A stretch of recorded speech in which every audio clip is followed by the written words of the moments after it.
आमे तांको होटेल रखीलु आमे जानिनु सी बाटे कि कौटी थी आमको फोन कर आमे पलि आसिलु ଆପଣ କାରଣ ପଚାରିଥିବେ कारण कहले आमको ओमावाला बंद कर ଗୋଟେ ସଂଘ ଏମିତି କଣ କାହାକୁ ବନ୍ଦ କରିଦେବ ତା ପାଇଁ ମାନେ ଏମିତି ଗୋଟେ ଯାତ୍ରାକୁ ଅଧାରେ ଛାଡ଼ିଦେଇ ପଳେଇବେ अधार छाड़देवे यहाँ तो तांकर उपरे जो मैंने मालिक मानकर जो संघ अच्छी ଆଜ୍ଞା मालिक मैंने संघ कहीथे कि किए कही से आम जानू कि सी डायरेक्ट किसी क्या ना ना कहीकि आमको ओमा तरफ आम जेहेतु तुम ओमारे कि मालिक संगे संपृक्त नुह आम सेटिकी जीवा योग्य नुह ଯେ କଣ यात्रा ओंकार माने सहप्रयोजक भाई आज काली आखड़ा पूजा थिला आज द्वितीय दिन केमती चली कौन कहवाक चाहिए एक्चुअली कौन असुविधा होती सुविधा किसी एक्चुअली घटना कौन होती घटना तो बहुत बड़ घटना घटी आमर काली गत काली आखड़ा पूजा था जहाँ ठाकुर दयारू सुरुखुरी भी आखड़ा पूजा सरला एवं आमर दुई गोटे नाटक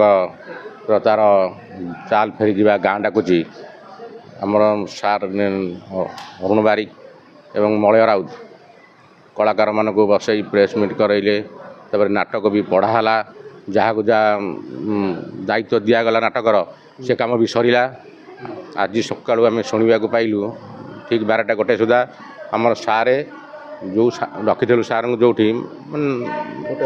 होटेल जेको जगार रखीलु सार मैंने लुचिकी पलि जाइए शुणा पाइलु आम ठीक 1:30 सुधा कहीं जाइए सार फोन करी कहले उमावाला आमको बारण कर आम पलि गलु से आम बहुत दुखे अच्छु कि दुखित भी अच्छु आम कलाकार माने जो ओंकार परिवार जो कलाकार माने से माने भी बहुत दुखित चिंतित अच्छा से गला पूर्व आपको कही एमती असुविधा अच्छी जीवे बोली ना शुणु आमर तो जितेबले यात्रा ओंकार यहाँ है तृतीय प्रेस मीट ता माने प्रेस मीट हवा पूर्व जो आम लेखक कि राइटर जहाँ सब मानक डाकिलु से मैंने एक कौन कहीना 100% आडभांस ने बाकी काली आखड़ा पूजार भी जहाँ को जहाँ आम सक्षम अनुसार जहाँ को जहाँ भी दिगला तापर भी आम ये अवस्था भोग आम एक प्रकार कहीपर कि लुचिकी पलैंट बोले हाँ निश्चिंत जेहेतु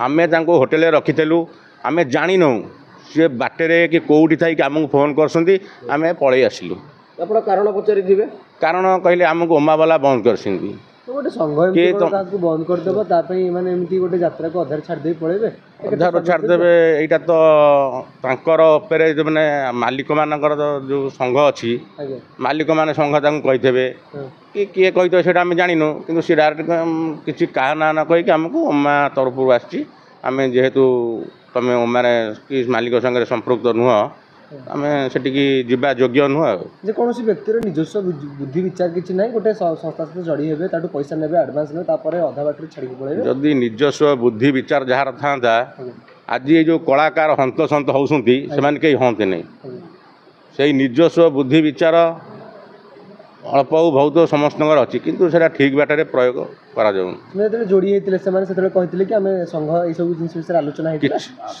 आमर बारंबार प्रेस मीट होती माने तृतीय थर भी यहाँ है समस्ते कथा कौन लेखक कि निर्देशक राइटर कौन कथा कही ना समस्ते कहते हाँ आम नाच करूँ नाच दबु लेखा दबु कि अलग किसी चक्रांत कर जाशुणी नाटक को बदनाम करने संस्था को बदनाम करने शुणु जेहेतु यात्रा ओंकार गोटा नुआ यात्रा बाटी बहुत नामी दामी कलाकार भी अच्छा से यात्रा मालिक मान होई पारे कि कौन लोक होई आम तो जानिनु ना से चक्रांतर आमको बंद कर पार कि आमको असुविधा पकई पार आप कोटी कोटी टंका खर्च कर यात्रा पटे कर 200 ରୁ 250 आपंकर कलाकार अच्छा एम सागर गोटे विश्वासघातकता कला भाया करके गले कि मास्टर मैंने यहाँ तो समस्ते कहे विश्वासघातकता करके गले कि नहीं मैंने विश्वासघातकता करके सी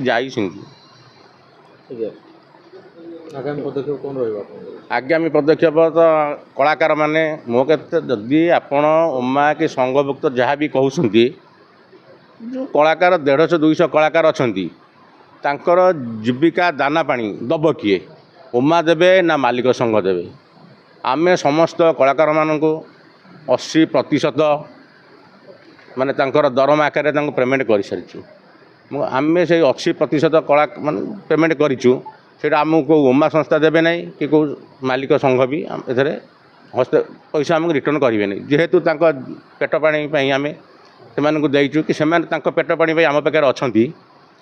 ଯଦି ଏଇ ସଂସ୍ଥାଟା ସେମାନେ ଚାହୁଁଛନ୍ତି ଉମା କି କ'ଣ ଆମକୁ ବାରମ୍ବାର ହଇରାଣ କରିବାକୁ, ଆମେ ଯେତେ ବାଧା ବିଘ୍ନ ଯାହା ଆସିଲେ ଆମେ ଆଗକୁ ଚାଲିବୁ।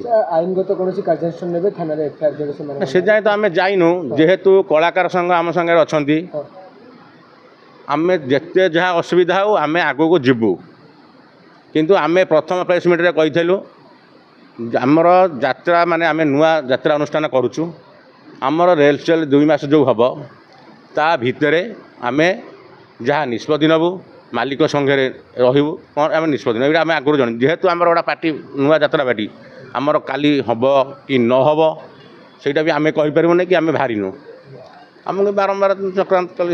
ଆପଣଙ୍କ ସଂସ୍ଥାର ଜଣେ ଲାଲା ବୀରେନଙ୍କୁ ଆପଣ ନେଇଥିଲେ ଡାଇରେକ୍ଟର ହିସାବରେ ନେଇଥିଲେ, ତାଙ୍କୁ କିଛି ସାମ୍ବାଦିକ ପୂର୍ବରୁ କୋଶ୍ଚିନ୍ କରିଥିଲେ ଯେ ଆପଣ ଓମକାରରେ କରୁଛନ୍ତି କି ନାହିଁ, ସେ କହିଥିଲେ ହଁ। ଲାଲା ବୀରେନ ଏଇ ମାନେ 7-8 ଦିନ ତଳେ ଗୋଟେ ପ୍ରେସ୍ ମିଟ୍ରେ ବି କହିଥିଲେ ହଁ ମୁଁ ଯାତ୍ରା ଓମକାରରେ ଯାହା ଡାଇରେକ୍ସନ୍ ଦେଉଛି, ନାଟକ ବି ଦେଉଛି, ସବୁ ବୁଝାବୁଝି ବି କରୁଛି, ସେଟା ପ୍ରେସ୍ ମିଟ୍ରେ କହିଥିଲେ। ଆମେ ବି ଦେଖିଛୁ ମିଡ଼ିଆ ଇଏରେ ଦେଖିଛୁ ଆପଣମାନଙ୍କ ସହଯୋଗ।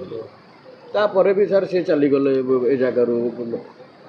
ତାଙ୍କର କ'ଣ ନିଜସ୍ୱ ନାହିଁ ତାଙ୍କର ବୋଲି ଆମେ କହିପାରିବା କି? ଆମେ କ'ଣ କହିବା ସାର୍ମାନଙ୍କୁ ନିଜସ୍ୱ, ଆମେ ତ ନୂଆ ପାର୍ଟି କରୁଛୁ, ଆମେ ତ ସେଇଟା କହିପାରିବୁ ନିଜସ୍ୱ କି କ'ଣ। ତଥାପି ଯାହାକୁ ତାଙ୍କର ମାନେ ଆମେ ତ କହିପାରିବୁ, ତାଙ୍କର ଯେହେତୁ ଆମ ପ୍ରତି କ'ଣ ଆନ୍ତରିକତା ଅଛି କି ନ ଅଛି ସେଇଟା ଭାବିକି ସେ ଯାଇଛନ୍ତି। ଆପଣ ବିଲକୁଲ ବି ଏବେ ମଇଦାନକୁ ଓହ୍ଲେଇ ନାହାନ୍ତି, ଆପଣ ଜଷ୍ଟ ଷ୍ଟାର୍ଟ କରୁଛନ୍ତି। ସେମାନଙ୍କୁ ଆଉ କିଛି ଦିନ ଅପେକ୍ଷା କରିବାର ଥିଲା କି ଏ ପଦକ୍ଷେପ? ଶୁଣନ୍ତୁ, ଅପେକ୍ଷା କରିବାର ଥିଲା, ଆମେ କହିଛୁ ଆପଣ 2 ମାସ ଭିତରେ ଆମେ ନିଷ୍ପତ୍ତି ନେବୁ। କିନ୍ତୁ ଆମେ ଜଷ୍ଟ କାଲି ଯୋଡ଼େ ସିନ୍ ଆରମ୍ଭ ହେବା କଥା, କିନ୍ତୁ ଆମର ଯେହେତୁ ପୂଜା ଡେରିରେ ସଇଲା, ନାଟକ ବଣ୍ଟା ହେଲା, ଯାହାକୁ ଯାହା ରୋଲ୍ ଦିଆହେଲା, ତାପରେ ଆଜି ଅବସ୍ଥା। ଆମେ ତ ନିଶ୍ଚୟ ଯିବୁ ନାହିଁ କେମିତି, ଯେହେତୁ 5 ଲୋକ ଗୋଟେ ସଂସ୍ଥା କରିବେ, ସେମାନେ ଯଦି ମେମ୍ବର ହେବେ ଆମେ ଯିବୁ। କିନ୍ତୁ ଆମର 2 ମାସ ପରେ ଆମେ ଯିବୁ କି 2 ମାସ ଭିତରେ ଯିବୁ, କିନ୍ତୁ ତା ପୂର୍ବରୁ ଆମେ ଯାଇପାରିବୁନି। ମାଷ୍ଟରମାନଙ୍କୁ କାମ ଦେବା ପୂର୍ବରୁ ଆପଣ ନିଶ୍ଚିତ ଭାବରେ ତାଙ୍କୁ କିଛି ପ୍ରାପ୍ୟ ଦେଇଥିବେ?